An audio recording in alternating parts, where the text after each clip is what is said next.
little bit of technical difficulties the other night, and I just wanted to make up for that because it was discombobulated. I was not happy with the teaching at the very end, and just wanted to make sure that we did the right thing. So I'm in a little corporate environment here. I found a way to rent space with internet, kind of like Airbnb in a business sense. So you're all settled in here in San Jose, California. And what's really cool is I lost my glasses the other day, and I'm thinking, how hard is it to find glasses?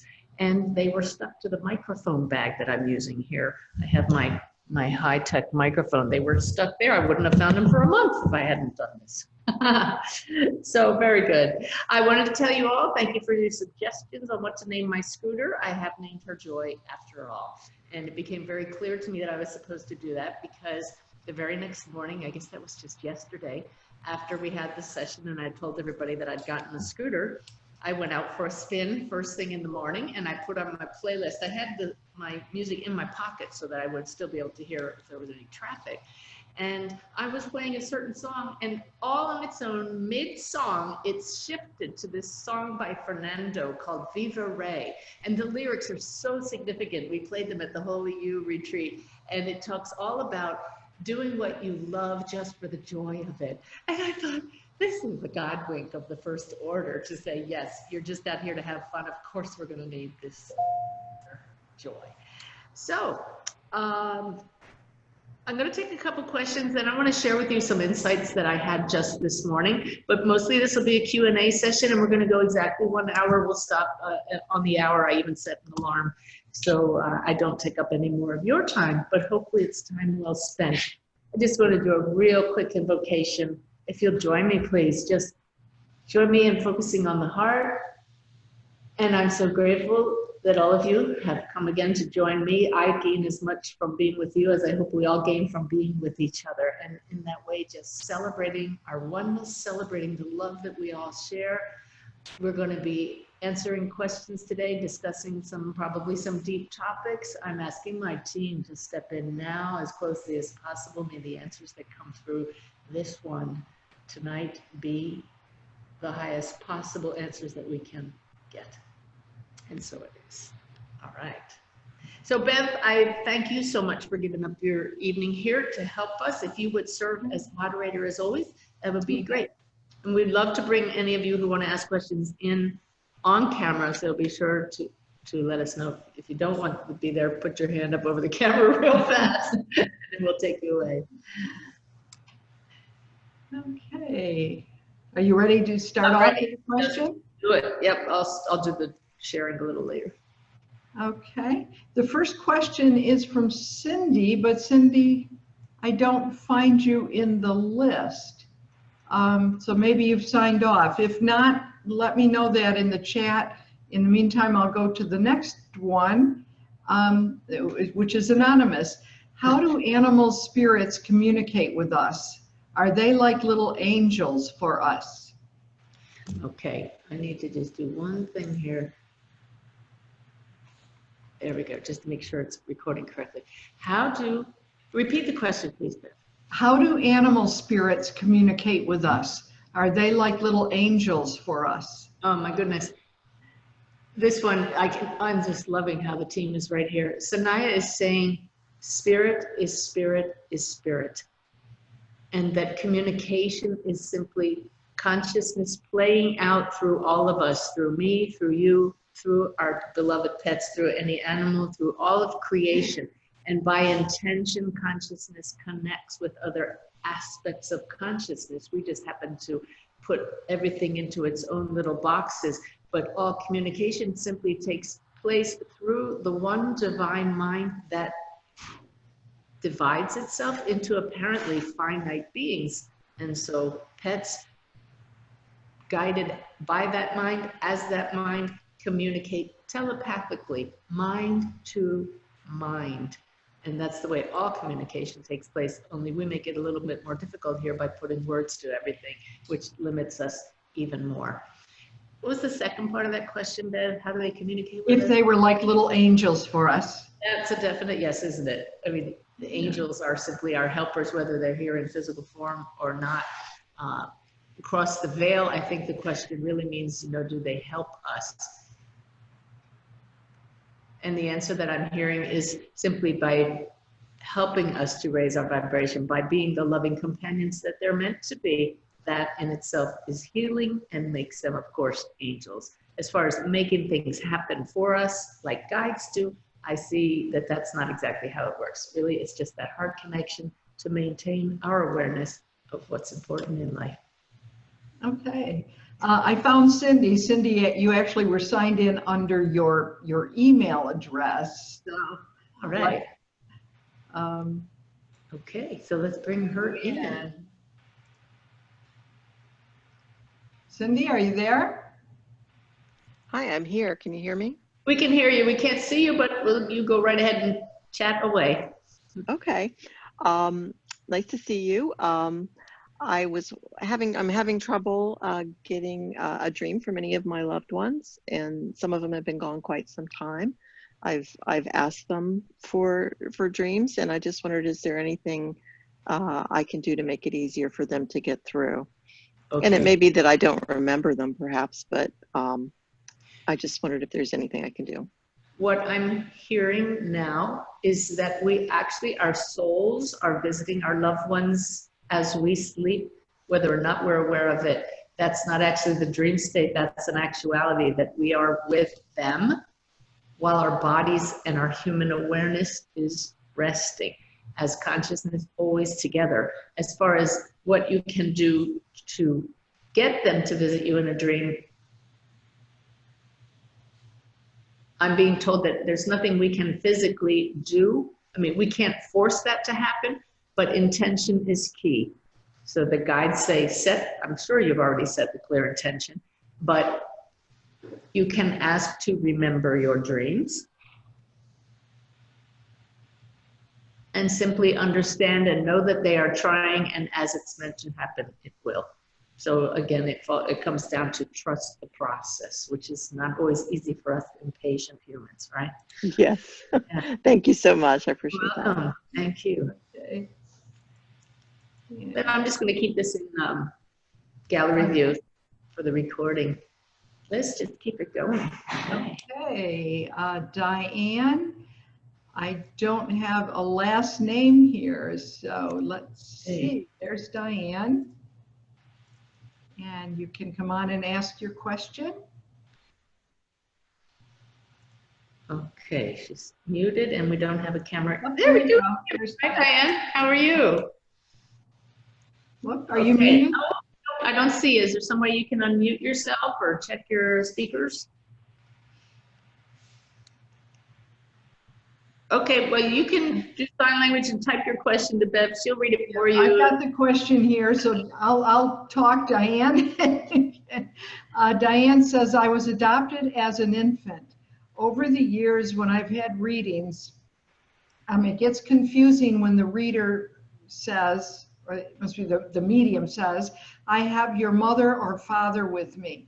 I never know if it's my adopted mom or dad, or a biological mom or dad, or should it not matter who's giving me the message? A little lip twitch there. It absolutely matters to us in a human way. The soul knows who's talking, but we humans, if it doesn't filter down, of course we want to know. This is where it would help you to ask the medium to try to get more evidence from them. And good lesson for any mediums who are listening, we can always use yes/no questions. If we're not sure who it is talking to us, we can say to the spirit, are you the adopted mother? And all mediums, it's very helpful when we have a yes or no sign that we see, and we should be able to feel it, should being the operative term.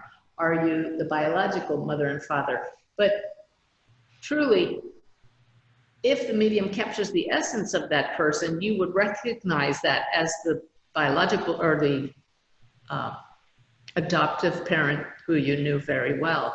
But if it doesn't match, then if the medium says, well, this is your this could be your adoptive father, let's ask, are you the adoptive father, yes or no? So I would recommend that you try that. Okay, does that work for you? If you have to say, if you yes, okay, great. Sorry about the sign language here, but for some reason you're not coming All righty, thank you. Cool. Okay. Take one more and then I'll share the little insights and learning I wanted to share, and then we'll continue with more questions, okay? Okay. Anonymous.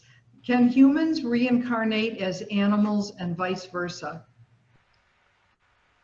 So the answer that I hear to that is, if it served a greater purpose, it would happen, but in the vast majority of cases, evolution is ever onward, ever upward, and by species, we stay with the same species to perfect what we're doing here.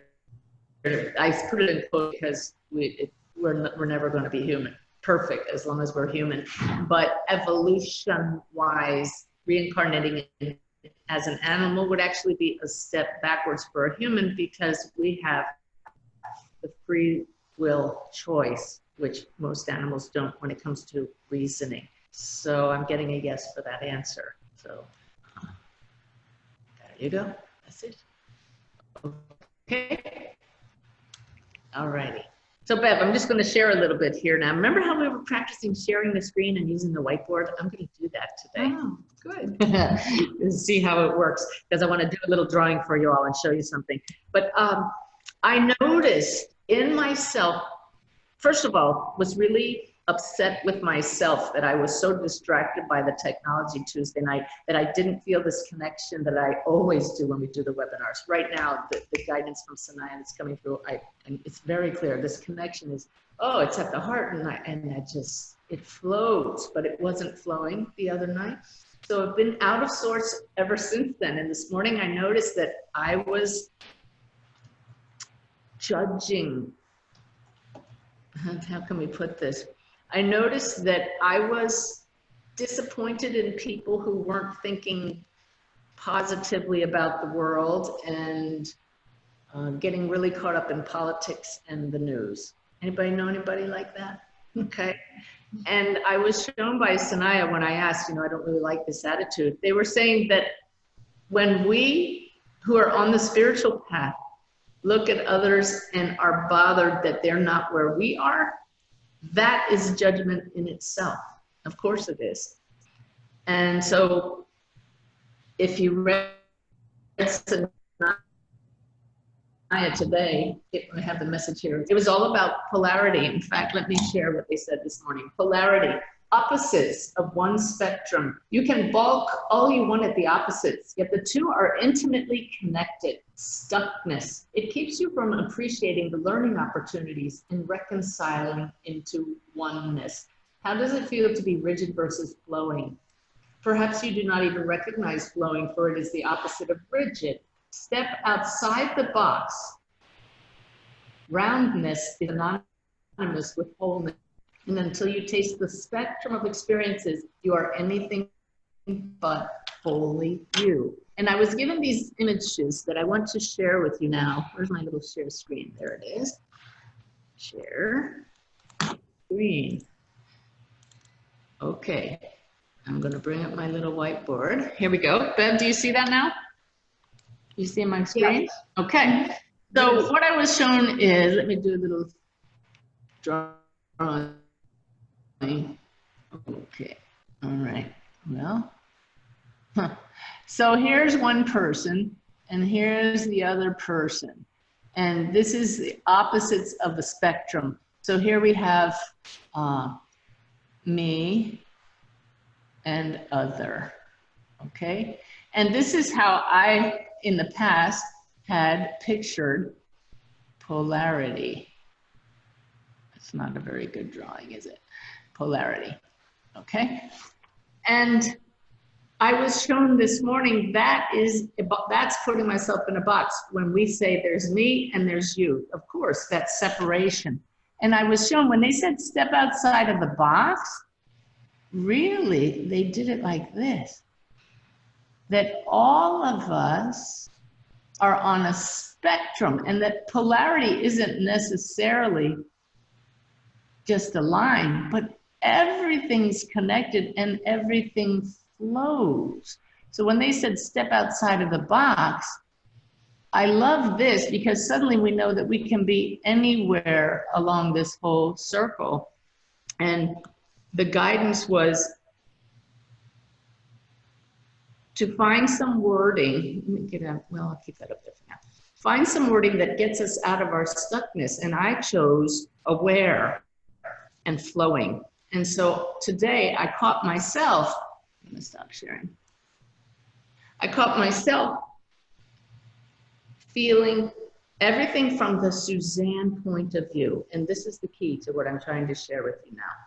When we're feeling that another shouldn't be thinking what they're thinking, or should be more positive, that's putting things in the box. That's the Suzanne point of view. So what's the other point of view? This is the whole point of all of the teaching from the greater reality. The other point of view is oneness, is coming from spirit. So to get out of the Suzanne point of view, find a word like aware and rise above it. You know, that drawing that I drew could just as well have been the yin yang symbol, right? And you may have seen in some of my workshops how we have this spiral where we rise above and look down with neutrality. So as long as you continue to see from your personal point of view, you're going to get upset, or there's the great potential for that. But when you can rise above to spirit's neutrality, boy, instant peace there. What was the point? Oh, this is how I ended the webinar the other day, talking about pure water versus flavored water.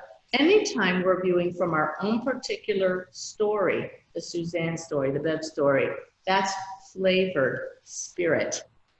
And so that's going to put you in a particular point of view. Now we're both human, the story, and spirit. So the integrated view already allows you to go to this place where you can say, what if I just take anywhere on the whole spectrum of possible responses to what's going on in our world and just watch it with neutrality? I can step back into my story and know it's okay what the other person thinks. Now, that's tricky to do, isn't it? But it sure brought me a lot of peace just all day today, looking outside and understanding each one of us is an expression of source, and it doesn't matter if people are awake or asleep, they're doing the best they can. It doesn't mean we put up with evil or bad actions or hurtful things that people do, but just for people who don't agree with us, it helps. It's a new way of seeing, not to label things good or bad, right or wrong, simply interesting and part of the whole spectrum of possibilities. So flow when you see our interactions as a circle rather than polar opposites, because eventually everything is contained in the whole. Okay, so hopefully that makes sense. All right, let's just answer some questions there. Okay. Just a lot of anonymous. People don't want to be on the camera tonight. I don't blame them. This one is, can certain medications affect our mediumship? For example, I'm already a medium, but need to start taking asthma and allergy medications. Okay. Okay, I'm checking. I always want to check before I get this answer. I will give you an answer that's straight from Mavis Patilla, but it's backed up right now by what I'm checking in on, and that is they will affect you definitely to the effect that you believe they will.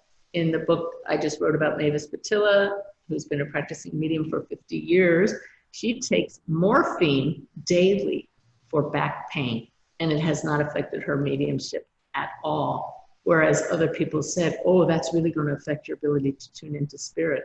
And it never has, because she made the statement, it is not going to. I truly believe in mind over matter. And that having been said, I do believe that things like alcohol and certain drugs would affect our mediumship. And so I just wouldn't do that. But each case is going to be individual. So I would start off by saying, I'm not going to allow this to affect me, and then just see how it goes. Okay? Okay. Right. And another anonymous. How do I balance emotional stress, like arguing with family members or difficult family situations, and being able to still connect to spirit during mediumship in my practice? This is when I'd like to talk more with the person who's asking the question. The way I see it from experience is that when tuning into the spirit world, the more we get ourselves out of the way, meaning our story, our focus on our personal life, or the personal I, the better we're going to do, because this human doesn't do readings. We connect soul to soul, heart to heart. So if you're focused on personal life and stress and you're unable to compartmentalize and set that to the side, then it would affect your mediumship. And this is the reason that we train as mediums, to build the power, to surrender the story for just a while so that we can do our work. And it is absolutely possible, when you set the intention, to hold that focus, to do so. They're giving me practice in doing this right now as people are walking back and forth, and the guys are saying perfection, just hold that focus. So we will always have some kind of stress that's coming in and out of our lives. And if you can see them as opportunities to know that you are both the story and a soul who is unaffected by the story completely, if you're unable to separate the two and find peace no matter what, and that is the next step in your mediumship, to just practice shifting your focus so that you sit in the light as the light, and the whole story is off to the side. Know that it'll be there when you finish the reading. And it's like when, I'll go back to Mavis again. She said that she could have a terrible backache and she'd step on the platform to do mediumship and feel perfectly fine for half an hour and for 20 minutes after the reading, because she's in the power. And this is what I found too when I do my readings, that everything, no matter what is going on in my life, is just out of the picture. And then the reading's over and you're like, all right, now we got to get back to that. So that's the goal, and it's totally possible, and that's what practice is all about. Okay.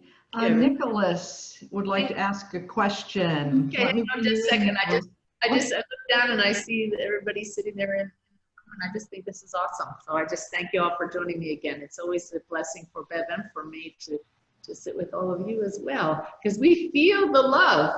I hope you can feel it. Anytime we get together as a group, the energy just, it swells. It's wonderful. Okay, Nicholas. Hi. Yes. How are you? All right. Couple questions here.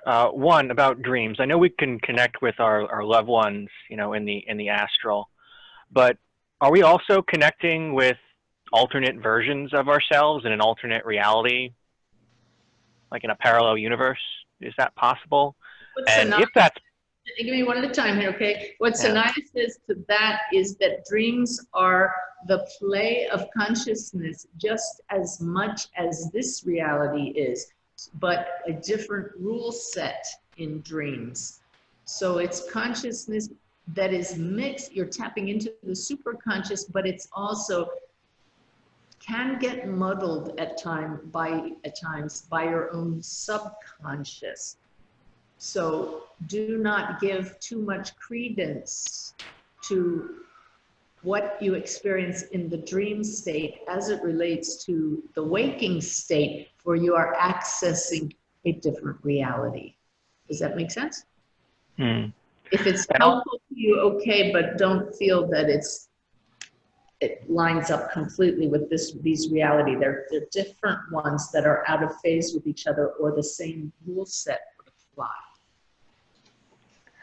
so if that's possible, if someone's in the afterlife, are they aware of everything going on in these other parallel existences? To the extent that they also are tapping in with consciousness. So if they have a desire to tap into different realities, is what I'm sensing, they can travel as much in consciousness as we can. To meet us in our dreams, what I'm being shown right now is here perhaps is our human physical reality. Here's the astral realm. When the two are in phase, we have a good reading or good contact. Perhaps the dream world's a little bit off here, so we can meet there in the dream state, but they have as much access and even greater facility in accessing different adventures in reality than we do, because they're not held back by the belief system that this life is all there is. Is that clear? Interesting, yes. Also, I had a dream last night. I don't know if it's just my subconscious, but something to do with facilitating contact across the veil. A phrase came into my head as I woke up, quantum solar eruptions. Is that just my subconscious, or is that something technical that... Oh, I would pull that thread. When you hear things that you don't know and they come in dreams or in that hypnagogic state when you're half in and half out of sleep, that's really cool to write those down. And when you wake up, Google it, see what it means, and then feel with your heart and your solar plexus, does this have meaning for me? Why did I hear that? And feel if you're supposed to be guided to look a little more. Like when I heard reticular activation system. Ooh, pulled that thread and it had great meaning for me in mediumship. So I would have fun with that. And you know, you look up one thing, and if it kind of makes sense, you tune in and say, am I on the right track now? What do I look up? And just keep pulling the thread and see if it ends up being something of value to you. If not, then we write it off as either misheard, miscommunicated, or something from the subconscious. Your heart will guide you all the way. Okay. Thank you. You're welcome. Nice to see you.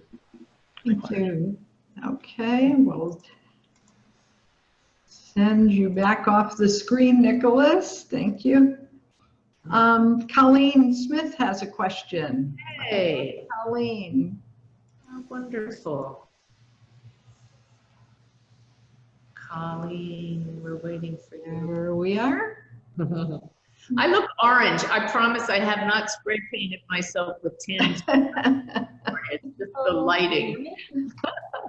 I don't think you can see Colleen, me, we but can you see hear? a ceiling, I think. Are you in a car? No? No. But if you can hear me, I can ask the question. Yeah, but we'd love to see you. Can you move Oh, yours? I don't know why it's not working. But Okay. Well, well, hello. So my question is, and Suzanne, you can talk in general about this, but the impetus for the question was if a spirit, during a reading, if a spirit doesn't seem to want to talk about their passing, but the sitter is wanting information about the passing, how do you balance that? Are you following the spirit versus the sitter? this is the lip twitch. This is a very timely question because it came up in a reading yesterday, and my desire, human desire as a medium, to get the answers that the sitter wanted and to satisfy the sitter that her loved one was right there caused me to push and to dig and to try. And we got, hi, there you are. We got answers, but in the end, it came through that, you know, Spirit provided it and that's helpful, but what is this really all about? And that's the bottom line always, is may the greater good be served. And we have to trust that those in the spirit world or spirit itself knows what is going to affect the most healing, and it's not always what we want. So if we can be satisfied and trust that we're just not getting this, can we trust that we may not ever know why not? Mm-hmm. And we're honoring spirit. So maybe why I had a little flare up this morning, because I was just pushing things to get our human answers. But yeah, it's all about that surrendering and allowing things to flow. Do you have any words that you would say to the sitter to? Yes, I would say, I hope you can tell that they're here because they have shown us this and this, and you recognize their personality. You can tell they're here and they've given you some wonderful messages. But it just seems that the information you're looking for is not forthcoming at this time, and we just have to trust there's a reason for that. Nice. Could be that I, as the medium, can't get that information, but it also could be there's a whole reason that we're not aware of. So can we just trust? That's all. Okay, well, if it's okay, I'll borrow that. No, you can have it. It's nothing. What is it in the Dido song? Nothing I have is really mine. Do you know that song by Dido? Yeah. I gave a nod to Austin the second I heard you coming in here, and I got something about you or somebody in your family whitening their teeth lately. Somebody working on teeth whitening? Oh, no, but maybe I need to. I know. I was thinking this morning when I was drinking a cup of coffee, ooh, this is not good for white teeth. There you go. That's it. That's it. Right there. That's it. Okay. Yay. He's always with you. That's Colleen's son, Austin, who passed. And wherever she is, he is. Because That's right. are right here. Right, Colleen? That's right. I know that. Yeah. I know you know, but we're using this to let everybody else know how simple it is. Yeah. We didn't have to call him in. He knows that you're here and just drop right in. And he goes like this, talking about white teeth. So that's so cool. What I love about that for all of you listening is that just shows the most minor little thoughts that we have. Our loved ones know those. If that's scary to you, upgrade your thoughts. And just an aside, Suzanne, remember the orange peel? Oh my God, what is it with the skin and the teeth? Now, I'll tell you later. I don't remember the orange peel. I'll tell you later. It's too embarrassing to say. National. Okay. Okay. Austin, just blew you a kiss. All right, thank you. Love that. I love that. Your loved ones are as close as your thoughts, everyone. They're right here in the heart. Just like I said on the Mentoring Tuesday night. By the way, Bev already sent the link out. She got it out about an hour and a half ago. So if you haven't already seen it in your inbox, the video is available to you now. But what we said there is that there is no there. That's what I was there, like a far off place. Once you no longer have a body, you're no longer in this physical world of geography where we have to travel to someone.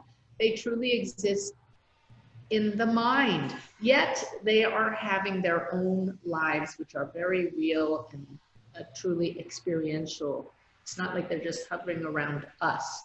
It's just this intimate connection via the one mind that makes it possible to just like that say, well, let's see what Austin has to say. And he tells us a thought that his mom just had that morning. Isn't that awesome? Okay, good. Okay, ready? I'm ready. Okay. Anonymous again. You know, that person keeps coming in here. Maybe it's one person. How can you tell the difference between a true medium and a fake? Oh my gosh. The second you even say that, the energy goes, no. Your heart, your soul knows it immediately, okay? Oh, my guides hardly even want us to go here. But let's get a nice high vibe answer because people want to know. Oh, lip twitch. Just, okay. The advice is to stay open because the skepticism of judging and testing, is this person true or a fake, will actually put up an energetic wall with you. You would not have signed up for that medium if you didn't trust them already. If, as the reading is going on, you're sensing a clenching and red flags, that's the soul talking to you saying you may not want to trust this. So right away, the body's going to speak to you. Truly, the test of any good reading is, did you leave with the absolute feeling that was my loved one, but not relying solely on information? Because I'm sure that there are those who would go online and give you nothing but facts, which is why a really wonderful medium will capture the personality, the essence, and the messages that speak to your heart. So once again, everyday living, if we can listen to our heart, it won't steer us wrong. This question came up in my radio show today. This is Q&A day because my radio show earlier at unityonlineradio.org. Is it org? No, it's com, isn't it? unityonlineradio.com was Q&A, and we discussed this very thing about our heart knows. It's our greatest tool for discernment. Okay. Okay. Righty. Nareen has a question, and I don't see any note about not being on screen, so I'm going to bring you in, Nareen. Get ready.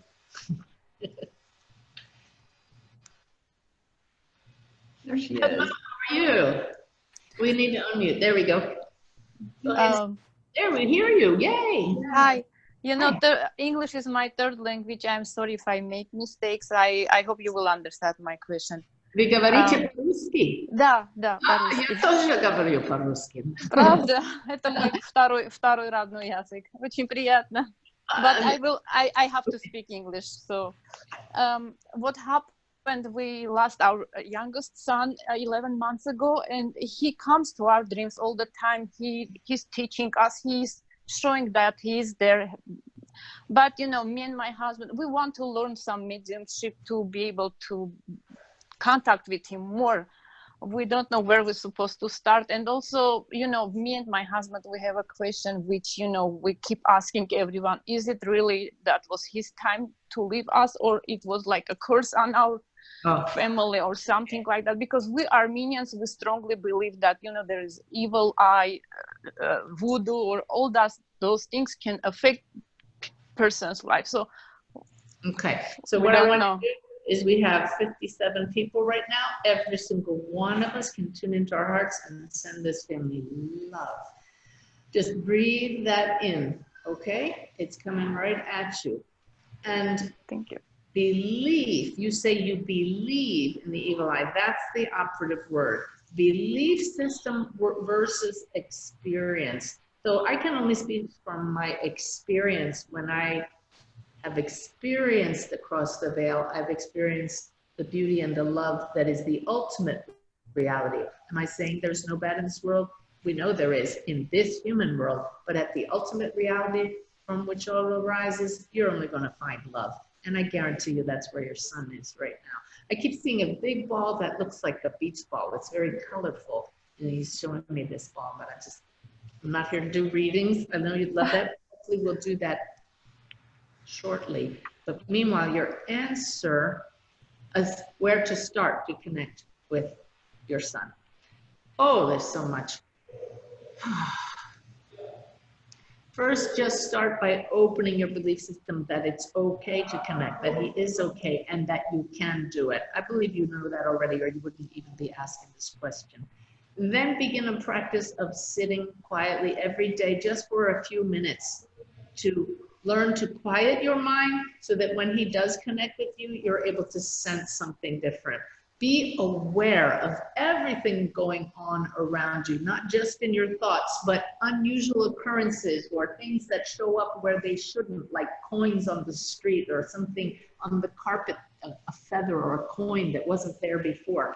Ask your son to send you signs. Read as much as you can about the afterlife. This will open you to your own experiences. So that's just the start. Look at the many things that I offer on my website and see if any of them speak to your heart. But these are that's just a wonderful place to start right there, talking to him.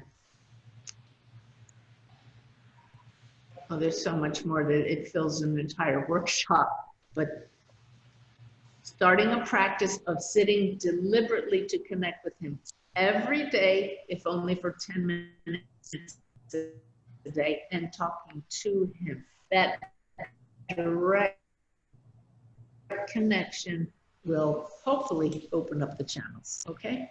Okay, thank you. We froze for a second here. All right. Thank you. All right. All right. Appreciate Thank you for it. coming on. Okay. Nareen, in her written question, also emphasized, do you know if a person's life can be taken away because of black magic, evil eye, and voodoo? No. I would say, no, I wanted to say something very strong from a human side, but let me ask. Life is taken away in the physical world by humans doing evil upon each other through free will choices, but from the spirit world, never from the lower vibratory realms. There is always purpose in a passing from the soul level. That's what I'm getting, okay? We must keep asking for that evidence that ours is a source of love and goodness, and that will be shown to all of us. Okay. All right. Okay. And how about somebody else, Bev? Okay, ready? Is it possible that someone could plan a human life with the intention of experiencing something like mental illness or addiction or similar? To our understanding, yes, it is. Because of the opportunities not only afforded to the soul of the one who chooses such a life, but especially for those, not especially, also for those around them. So anybody who has been in a relationship or a family with somebody who experiences addictions or physical challenges knows it can be trying to our patients. So perhaps that family member came into this incarnation needing lessons in patience and understanding and compassion. So again, this is a matter of trusting that this is the most important point, that the soul is always fine. And when we can see that what happens to us here is for the experience, or finding out how to interact in spite of the human drama, then the most growth occurs. But we have a couple people still listed as panelists that need to be removed from there. And then we can do another question. Okay. There we go. Okay. Another anonymous question. Okay. How do we help a recently passed loved one ascend? This is interesting. This has come up recently in a conversation I've been having with my friend who communicates with Robin Williams. Sending love, sending love, sending love is the answer. But the main point that is to be made is without the human body, we're automatically more aware of the love that is our true nature. It's still a choice of the aspect of the soul that was incarnated, how much they want to let go of that story. So ascending really is nothing more than surrendering the identification with the story. The more we surrender and surrender and surrender, then we don't even need to be in the astral realm and can go completely to the light. However, there are some who are still very much attached to the human realm and hang around a bit, but it's only their own free will and choices and thoughts that are holding us back. That's why we can bring heaven to earth right here and now by realizing who and what we are. So how do we help someone to ascend? First, know that we help them exactly like we do when they're right here, by helping them to know you are loved and you are love, by helping them along on their own spiritual path. Doesn't mean teaching, proselytizing, simply sending that love and letting them know they are as much the light as we are. There we go. Okay, great. How about another one? Okay, Britta would like to ask a question. Britta Grubin. Britta Grubin, you are responsible for my scootering. Hi, Britta. We get together and get on our scooters. So I wanted to find out, sometimes when I have readings, I have a spirit communicator and things are going really well, real smooth. And then they'll start talking about another loved one in spirit and trying to bring them forward. And sometimes I'll try to transition to that other loved one and they don't seem to want to draw really close. And I don't know if I should just acknowledge that presence of that spirit communicator or if I should be seeing the recipient. Let me stop you a second, because see, the operative word right there was, you said it twice, try and try. So the spirit person talks about another person, and you said, and when I try to do this and I try to do that, is that you feeling that you're supposed to, or are you being guided by that spirit person clairsentiently to look and see if they're here. So they may just be talking about someone else. What truly, I know that we use words like try, but just in that moment, just say, let me see if that person's actually here. And then just tune in. And if you don't sense them, say, well, I'm really not sensing them. They may just be talking about them. You go back to the spirit, let them take the reins again. And then say, if that person is here and they need to step in closer now. Just send that invitation and just, again, be passive. Okay. I think that's spot on, because I sometimes don't know if they are wanting to step forward or if they're just there on the side. So, okay, I will try that. Yeah, let me know how that works. Thanks. All right. Everybody know that those two are related there. Britta is Bev's niece. Hi, Aunt Bev. Hi, Britta. Great. Okay. Okay. I hope you all are enjoying this. I just love connecting with you. And I do want to say, anything I say is, even when I check in with Sanaya, it still has to pass through this human filter. So please don't take anything I say as the absolute answer. Nobody in human form is going to have that. Test it in your heart, play with it, and then find your own experience with what I say. Okay? All right. Okay. Beth, let's see, Beth says she does not have a video. So I'll ask your question, Beth. I'm discovering that hummingbirds can connect us to spirit. Do you have any stories or experiences that would validate this, particularly to skeptics? Well, Kingsley Hopkins. I have never heard that about hummingbirds. That would be hearsay. And so what I would do is ask for the experience of it. In my experience, all of God's creatures, and I say God in parentheses because all that is the expression of source in my experience.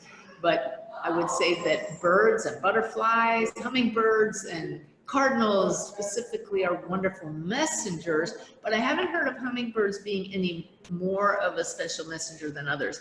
But I do have a story that I was sitting outside of my RV in Flagstaff and had done a reading for Janine Quigley, who she may even be listening tonight. I know she's okay with me talking about her son, Sean. We had brought through Sean in a reading, and all of a sudden, as I'm thinking about Sean, I got dive bombed by a hummingbird. Came out of left, came right in my face, and then flew off. It was stunning.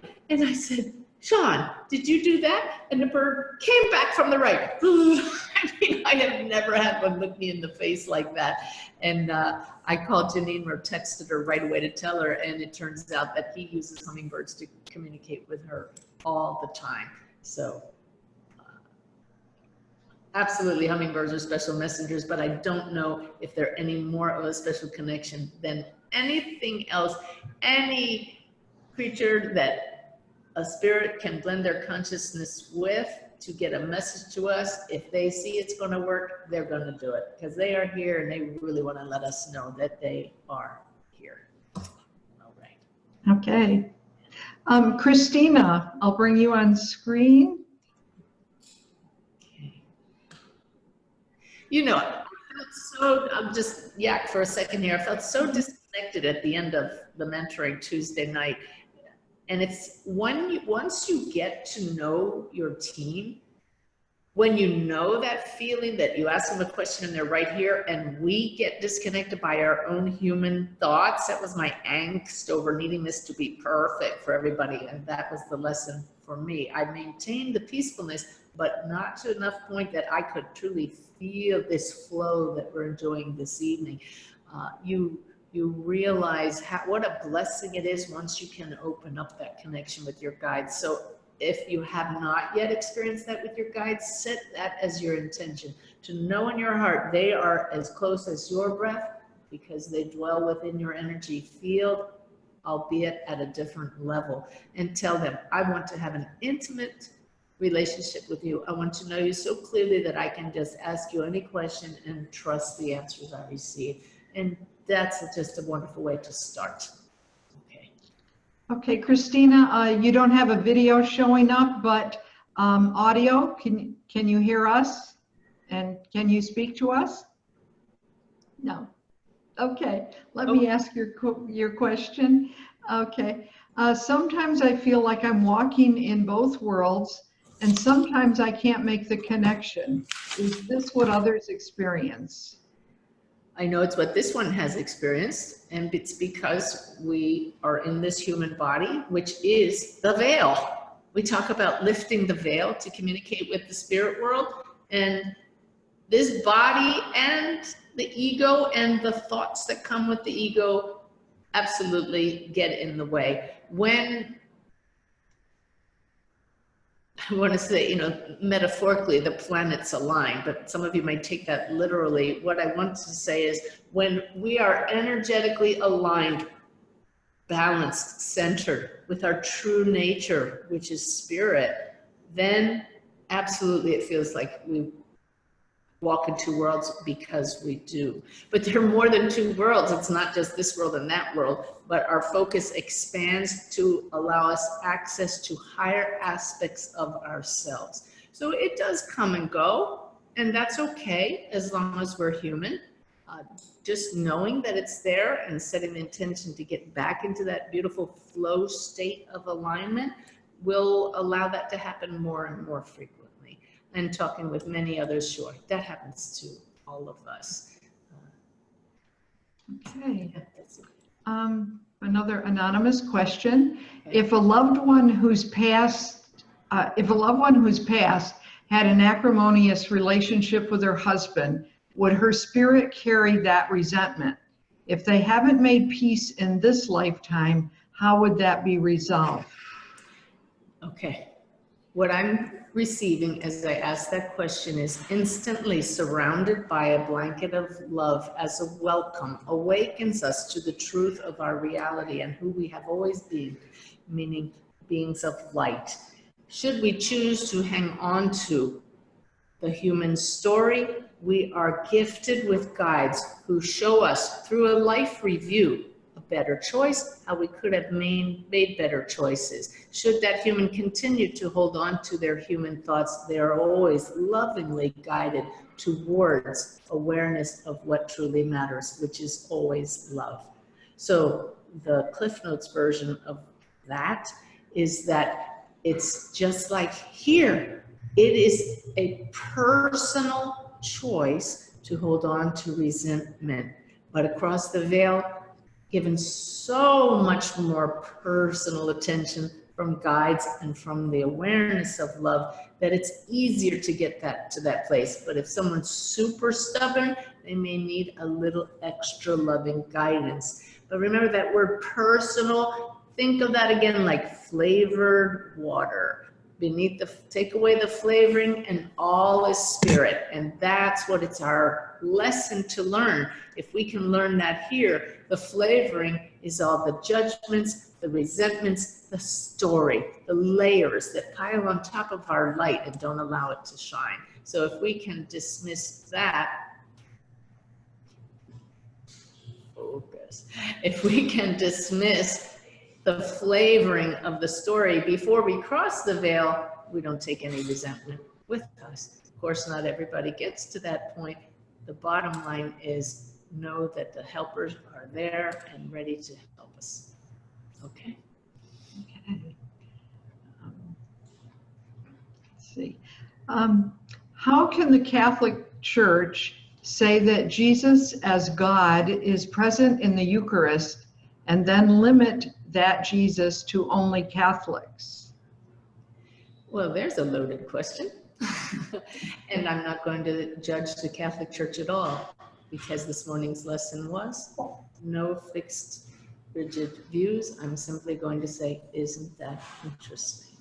Okay? It's all belief systems. Right, man-made rules. Here we go. Okay, and again, lots of anonymous questions here. I hear it is common for those starting meditation practice to see a violet or purple light. What does this light mean? Okay. I hear that. I don't know how common that is. Everybody's experiences are different. So the first thing I want to say is please don't judge your experiences on others. If you haven't seen a light, it's not a test that you're doing anything right or wrong. I can remember once or twice in 11 years, more than that now, 13 years of meditating, that I've seen light shows just a few times. But violet on the spectrum of colors is the light associated with the crown chakra. It's one of the highest, it is the highest color before everything dissolves back into white, which contains all of the colors.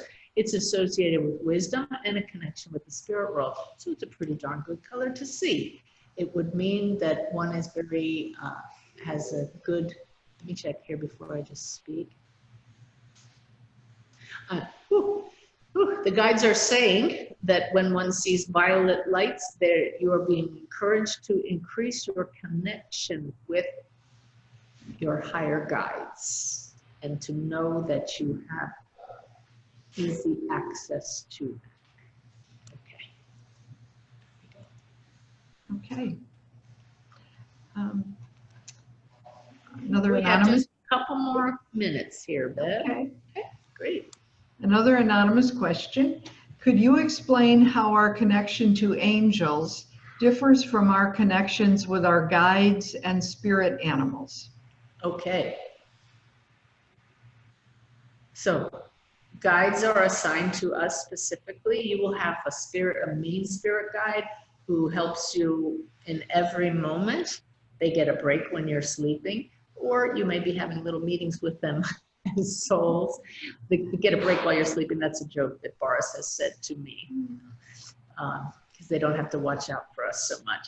But it's more of a one-on-one relationship with guides, although we do have certain guides for certain times in our lives. So there may be guides for certain issues who are helping a number of people at once.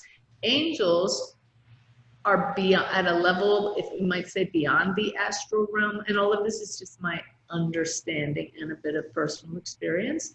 They help many people, just like the archangelic realm, which would be even higher, but it's all one mind. Understand that. Archangels can be with anybody, anywhere, at any time. That's the power of their consciousness. And how did animals factor into that, Bev? What was the question? The difference between angels and the guides and spirit animals. And spirit animals, again, like we discussed that one earlier in the hour. Okay. So again, my goal in all of this is to encourage all of you to have your own adventures in consciousness. Let me check the time here. Yeah. Oh. And so I hope to show you how just by spending time in an expanded state of awareness and coming to know your guides, they are as accessible to you as you see me go like this. That's how I make just a little shift and ask my guides. And there's such a certainty in that connection. If I don't feel them, if for some reason I've cut myself off, because rarely will they cut us off unless there's a huge lesson in it for us and our ego. There's such a difference between that lovely connection versus when we're not tuned in, that's what I'd love for all of you to get to know, so that you know that even just riding down the highway in your car, better off as a passenger till you get really good at this, you can just be having a conversation with your guides. They're that close. And these kinds of insights, like Einstein said, no problem is ever solved at the level at which it originated. And right here, right now, when we focus on the ego and the story, this is where our challenges are, which is why it's so lovely to learn. There's so much more to us than this story. And we can just shift and say, hey guys, I need a little help here. I know I'm more than this story. So let's bring your awareness here and we'll get through this a lot more smoothly. So that's an hour. All of you, let's thank the spirit world. And I thank you for your questions. And if it speaks to your heart, I'll see you next month. Hopefully I'll see you every week or listen to you or hear us on the radio show. Meanwhile, just Many blessings on your journey. I love you. Thank you.